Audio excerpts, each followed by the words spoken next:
আব্বু ভুল করেছে, আপনারা আমার জন্য আমার আব্বু ক্ষমা করে দিন। মাপ চাই যে আব্বা আমি অপরাধ করেছি, আমাকে ক্ষমা করে দিন। আমরা সওয়াল অপরাধ করেছি, আমি রাষ্ট্রের কাছে সওয়ালের জান ভিক্ষা চাই। সোহেল রানা এমনকি তার স্ত্রীর জীবন ভিক্ষা চাইলো, সোহেল রানার বাবা এমনকি তার ছেলে, যেইগুলো দেখলে আপনি চোখে পানি ধরে রাখতে পারবেন না। ইতিমধ্যে সোহেল রানার ছেলে কেঁদে কেঁদে যেই কথাগুলো বলে যে আমার বাবাকে ছেড়ে দেওয়া হোক, কিন্তু ইতিমধ্যে তো আদালত শেষ রায় দিয়ে দিয়েছে, আর কোনো মতেই সম্ভব না। তাছাড়া যদি আদালতের রায় কার্যকর করা হয় তাহলে কেন এখনো সোহেল রানা বেঁচে আছে? তাহলে কি সত্যি সে বেঁচে যেতে চলেছে? তো দর্শক চলুন বাড়তি কথা না বলে আগে আমরা ভিডিও স্ক্রিনে চলে যাই, তারপর বিস্তারিত কথা বলতেছি। আমরা সওয়াল অপরাধ করেছি, আমি রাষ্ট্রের কাছে সওয়ালের জান ভিক্ষা চাই। আপিল চাবো বা ইয়ে চাইছি, আমার তো টাকা পয়সা নাই যে আমি যা আপিল করতে পারবো, কিন্তু এটা বললে কি কোনো ফায়দা হচ্ছে কি? এখন যদি সরকার খরচপাতি দিয়ে যদি ছেড়ে দেয় তাহলে ভালো হবে। আব্বা আমি অপরাধ করেছি, আমাকে ক্ষমা করে দিন।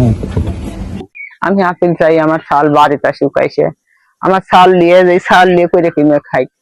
আমার বেটা যদি আল্লাহ হায়াত দারাজ করে আপিল করে যদি ঘুরে আসে, আসুক। আমার তুই আমি তুই করছি আমার শাল আসবি না আসুক, আমার শাল আসুক।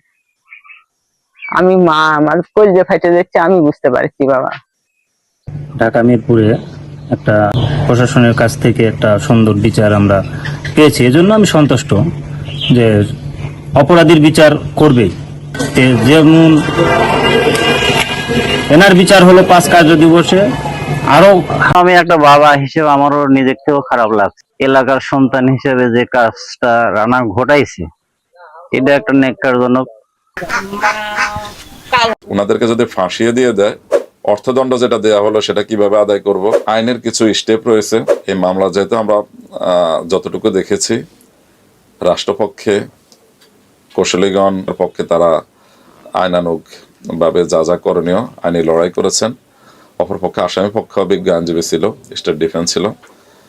তো সেখানে তারা তথ্যপত্র যুক্তি তর্ক করেছেন, সবই দিয়েছেন। বিজ্ঞ আদালতের কাছে যেহেতু মনে হয়েছে যে স্বপ্ন জড়িত, তার মৃত্যুদণ্ড হওয়া উচিত, সেহেতু দিয়েছেন। এখন উচ্চ আদালতে গিয়ে ভিন্ন কিছু যদি প্রমাণ করতে পারে, শুধু স্বপ্ন না, যদি সোহেলও আইনি কোনো ডিফেন্স নিতে পারেন, ফ্যাক্টগত কোনো ডিফেন্স নিতে পারেন যে এই রায়টা, যে রায়টা দেওয়া হয়েছে বিজ্ঞ আদালতে ট্রাইব্যুনালে, সেটা যথাযথ ছিল না যদি মনে করেন, তাহলে ভিন্ন কিছু হতে পারে। কিন্তু সন্তান থাকার কারণে বা নারী হিসেবে তিনার প্রতি ভিন্ন কোনো অনুকম্পা আসবে, এটা আমি আইনজীবী হিসেবে বিশ্বাস করি না। কারণ হচ্ছে সংবিধানের 27 আর্টিকেল 27, সেখানে বলা আছে all citizens are equal before the law, আইনের দৃষ্টিতে সকল নাগরিক সমান। সুতরাং বিচারের ক্ষেত্রে আইনানুগভাবে তিনাকে একজন ক্রিমিনাল হিসেবে বিচার করা হয়েছে, আর তিনার লাইবিলিটি কতটুকু ছিল, তিনার দায় কতটুকু, সেটাকে মূল্যায়ন করেই তিনার বিরুদ্ধে ফাঁসে। এখন ভিন্ন যদি কোনো কিছু উপস্থাপন করা যায়, যদি মনে করে সংক্ষুব্ধ পক্ষ উচ্চ আদালতে যায়, যদি প্রমাণ করতে পারে যে তিনার আসলে সরাসরি কোনো সংশ্লিষ্টতা ছিল না, এই স্বপ্না আক্তারের সরাসরি কোনো ইনভলভ ছিল না, অথবা তিনি কোনো কারণে নির্দোষ, তাহলে ভিন্ন কোনো জাজমেন্ট আসতে পারে। কিন্তু সন্তান থাকার কারণেই তিনাকে ভর্তি দিবে বা ভিন্ন কোনো দণ্ড দিবে, এটা বলা যাচ্ছে না, এটা বলা ঠিক হবে না। নারী আসামিদেরকে হলেও কার্যকর হয় না যেটা বললেন, বা বিগত দিনে হয়নি, কোনো কিছু না হওয়াটাই চূড়ান্ত কোনো সিদ্ধান্ত না। নতুন করে ইতিহাস হতে তৈরি হইতে পারে। আমাদের বিচারিক প্রক্রিয়ায় অনেক লেংদি প্রসেস থাকার কারণে, যথেষ্ট বিচারক না থাকার কারণে মামলা অধিক সংখ্যক, অর্থাৎ একজন বিচারকের যে সক্ষমতা রয়েছে তার চাইতে বেশি মামলা জট হওয়ার কারণে আমরা সুফল কোনোটা সরাসরি পাই না। আবার আইনের কিছু স্টেপ রয়েছে যেগুলো তাড়াতাড়ি করতে হলেও ওই এক কথা হচ্ছে অধিক সংখ্যক বিচারক লাগবে। তো এগুলো না হওয়ার কারণে লেংদি একটা প্রসেস আছে। তার মধ্যে আবার আপনি যেটা বললেন নারীদের বিষয় ওই কিছু আছে, ওই রকম জটিলতায় পড়ে আছে, চূড়ান্ত কোনো বিচার সম্পন্ন হয়নি, আইনি প্রক্রিয়াগুলো শেষ হয়নি, এটা একটা কারণ হতে পারে। আর নারীদের বিষয় যেহেতু মৃত্যুর মতো বিষয়, সেটা কার্যকর করার ক্ষেত্রে সবগুলা স্টেপ যা আইনের যতগুলা রয়েছে, প্রসিডিউর রয়েছে, সবগুলো আসলে অনুসরণ করা হয়। ধরেই কাউকে ক্যাপিটাল পানিশমেন্ট দিলে ভিন্ন কিছু, যেটা আমরা বিভিন্ন দেশে দেখি, অন্যান্য দেশে আছে যেগুলো ওয়েলফেয়ার স্টেট, সাধারণত মৃত্যুদণ্ড কার্যকরের পরেও বেশ একটা সময় ক্ষেপণ করে ভিন্ন কোনো ঘটনার উদ্ভব হয় কিনা। কারণ কারাদণ্ড দিলেও লোকটার জীবন থাকে, মৃত্যুর পরে ভিন্ন কোনো ঘটনার যদি উদ্ভব হয় তখন তো জীবন ফিরিয়ে দেওয়া যাবে না। তো এটা ব্যক্তির ক্ষেত্রে, নারীর ক্ষেত্রে তো আরেকটু ভিন্নভাবে হয়তো দেখে। তবে এটা দিয়ে আমরা বলতে পারবো না যে আজ পর্যন্ত কোনো নারী ফাঁসিত হন নাই বা তার বিরুদ্ধে এটা এক্সিকিউট হয় নাই, কার্যকর হয় নাই বিদায় স্বপ্নারও হবে না, এটা আসলে চিন্তা করার সুযোগ নাই। যা হয় নাই সেটাই চূড়ান্ত কোনো বিষয় না। শেষে আবার আমি একটু রিপিট করতেছি, নতুন নতুন কিছু তো আবার তৈরি হতে পারে। আমরা ইতিহাসে চিফ জাস্টিসের বিচার দেখি নাই। বাংলাদেশ হওয়ার পরে আপনি কোনো প্রধান বিচারপতিকে বিচারের কাঠগড়ায় দেখেন নাই, এবারে আপনি দেখেছেন। কোনো নির্বাচন কমিশনারকে কাঠগড়ায় দাঁড়াইতে দেখেন নাই, এবার দেখেছেন। কোনো বিচারপতিকে আমরা কখনো বিচারের মুখোমুখি হইতে দেখি নাই। অ্যাপিলেট ডিভিশনের বিচারপতি তিনি এখনো কারাগারে রয়েছেন। সুতরাং স্বপ্না নতুন করে যদি ফাঁসির দণ্ডাদেশ তার হয়, তাহলে এটা আইনের ব্যত্যয় বা কোনো প্রতিষ্ঠিত নিয়মের ব্যত্যয় হবে না, হয়তো এটাই নতুন ইতিহাস সৃষ্টি হবে। শাস্তির ক্ষেত্রে কারাদণ্ড থাকে, কারাদণ্ড, অর্থদণ্ড। কিছু কিছু ক্ষেত্রে শুধু কারাদণ্ড থাকে, অনেক ক্ষেত্রে সাথে অর্থদণ্ড দেয়। আবার কিছু দণ্ডের ক্ষেত্রে এবং না, অথবা, অর্থাৎ হয় কারাদণ্ড অথবা অর্থদণ্ড, অনাদায়ে আবার কারাদণ্ড দেয়। এখানে যেটা হলো সেটা হচ্ছে, আমরা দেখেছি গতকালকে বিজ্ঞ আদালত সেটার বিচার সম্পন্ন করে জাজমেন্ট দিয়েছে। বিজ্ঞ বিচারক তিনার সংক্ষিপ্ত যে জাজমেন্ট, সেখানে বলেছিলেন আসামি সোহেলের মৃত্যু সাথে হচ্ছে 5 লক্ষ টাকা জরিমানা, অর্থদণ্ড, এবং তার স্ত্রী স্বপ্না, তার হচ্ছে দণ্ড সাথে হচ্ছে 2 লক্ষ টাকা অর্থদণ্ডের দণ্ড করেছেন বিজ্ঞ আদালত। এই যে এবং অর্থদণ্ড দুইটাই দণ্ড। এখন একটা প্রশ্ন তৈরি হয়েছে, আমরা দেখেছি, সেটা হচ্ছে কিভাবে, অর্থাৎ ওনাদেরকে দিয়ে দেয় এই অর্থদণ্ড কোত্থেকে কিভাবে আদায় করা হবে। আমরা পূর্ণাঙ্গ জাজমেন্ট না আসলেও যেটা দেখেছি, ওই জাজমেন্টে, সংক্ষিপ্ত জাজমেন্টে বিচারক বলেছেন, আপনারা সাংবাদিকরাও শুনেছেন, যে যদি তারা, অর্থাৎ যেই কোনো রায় বা জাজমেন্ট নাগরিক হিসেবে প্রত্যেকে মানতে বাধ্য। সুতরাং যেহেতু বিজ্ঞ আদালত জাজমেন্ট দিয়েছেন, তিনারা সেটাকে মেনে অর্থদণ্ড দিয়ে দিবেন, এটাই স্বাভাবিক। কোনো কারণে তারা দিলেন না অথবা দিতে অসমর্থ হলেন, তাহলে কি করবেন সেটাও রায় বলে দেওয়া আছে। বলছেন সেটা কালেক্টরের, সেটা বলা আছে যে সেটা রাষ্ট্র আদায় করে নেবেন, সংশ্লিষ্ট কর্তৃপক্ষ দিয়ে রাষ্ট্র তাদের স্থাবর অস্থাবর সম্পত্তি থেকে সেটা আদায় করবেন। অস্থাবর সম্পত্তি তাদের টাকা থাকলে, কোনো ক্যাশ ক্যাপিটাল বা অন্য কিছু থাকলে, স্থাবর সম্পত্তি জমি বা অন্য কিছু থাকলে সেটা আদায় করে নেবেন। গ্রহণ করার পরবর্তীতে মামলাটা আর্গুমেন্ট 342 এর জন্য ছিল, দেন আর্গুমেন্ট হলো, এরপর আজকে রায়ের জন্য আসলে বেসিক্যালি দিন ধার্য ছিল। আর আদালতের যে রায়, সেই রায় আমরা সবাই শুনতে পেরেছি যে দুজনেরই হচ্ছে, দুজন আসামি আমরা চার্জশিটে পেয়েছিলাম, তাদের দুজনকেই হচ্ছে এই সেকশনের যে সর্বোচ্চ সেটাই প্রদান করা হয়েছে। আচ্ছা, যিনি এখানের যে হচ্ছে সব তার স্ত্রী ছিল, সে নিজেও কিন্তু, আমরা যে সহযোগিতা আপনারা যে বলতেছি, তার তো এই যে অপরাধ করার যে সহযোগিতা, যে অপরাধ প্রবণতা তার মনে যে সে অপরাধ করবে, সেটা তো আসামি থেকেও সে বেশি হচ্ছে দায়ী ছিল আমি মনে করি। কারণ হচ্ছে এই মামলায় দেখবেন আপনি, যখন এই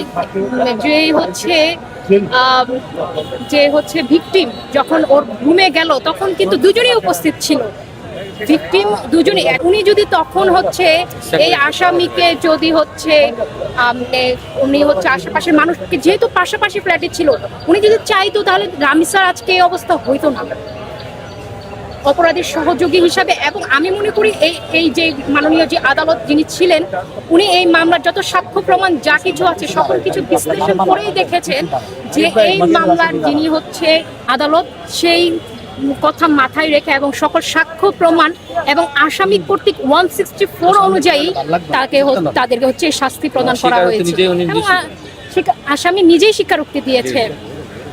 এটা একটা আদালত, এখানে আদালতের যে সিস্টেম থাকে, একটা প্রসিডিওর থাকে, প্রত্যেকটা জিনিসে একটা প্রসিডিওর অনুযায়ী আসতে হয়। একটা মামলা তদন্ত হবে, তদন্ত হওয়ার পর চার্জশিট আসবে, এরপর আদালত হচ্ছে এই মামলাটাকে চার্জশিট আমলে নিবে এবং ট্রায়ালে যাবে। এটা কিন্তু একটা টাইম লাগে।